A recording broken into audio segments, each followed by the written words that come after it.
Problem 7, another calculus problem. They usually don't do more than 2 of one type of problem on tests. Very rarely you'll get 3. In this case, it's actually like 2.5 because the second half is not calculus at all. Anyway, but let's get into this. So first question, let's find f prime. So we're just going to take a derivative. Now remember, don't let the variable scare you. X is what we're worrying about, so we just take a derivative with respect to x. So the derivative of pi x squared, treat the other variable just like a number, would be 3 pi x squared. Same thing here, that'll be 2 pi x, right? Bring it down, subtract 1 off. And over here, just like a number, plus q. And there it is, that's a. So that's 2 points. Now the second part's the tougher part. The math's actually easy, the idea is tougher. So given that the derivative is greater than 0, show that this happens. So you're like, where do I start? If you kind of know this, kind of notice, that kind of looks like the discriminant. Just moved around a bit. And that's what this is, that's actually what's going on here. What they're saying is, hey, notice that the derivative is positive, that's this guy, notice that that's a parabola. So if the derivative is positive or greater than or equal to 0, then it either looks like this, which means it has one real solution, or it looks like this, and it has no real solutions.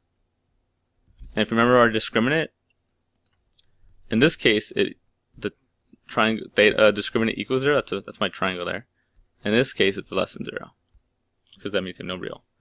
So that's why it's worth 5 points. Because they want you to connect that idea, and that's the hardest part of this problem is understanding that. Like, oh, they want me to do the discriminant, and more than that, they want me to do the discriminant is less than or equal to 0, because it could be this or this. That's where most of the 5 points come from. Because the rest of it's just math. All I gotta do now is do this: b squared minus 4ac is less than or equal to 0, and then get my answer, make it look like that. So remember, if we're doing this, a is a coefficient of x squared, so that's my a. B is a coefficient of x, and then c is a constant term. Right, so anything that doesn't have an x, even if there's more things here, that's all your c. And we're just going to plug it in.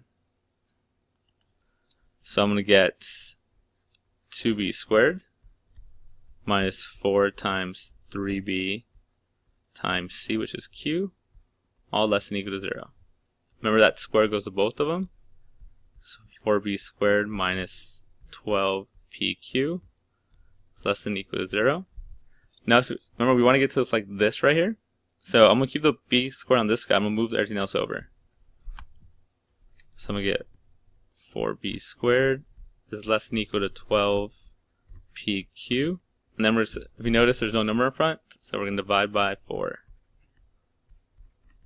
And if I do that, I get p squared is less than or equal to 3pq, which is exactly what they wanted me to show. So there you go.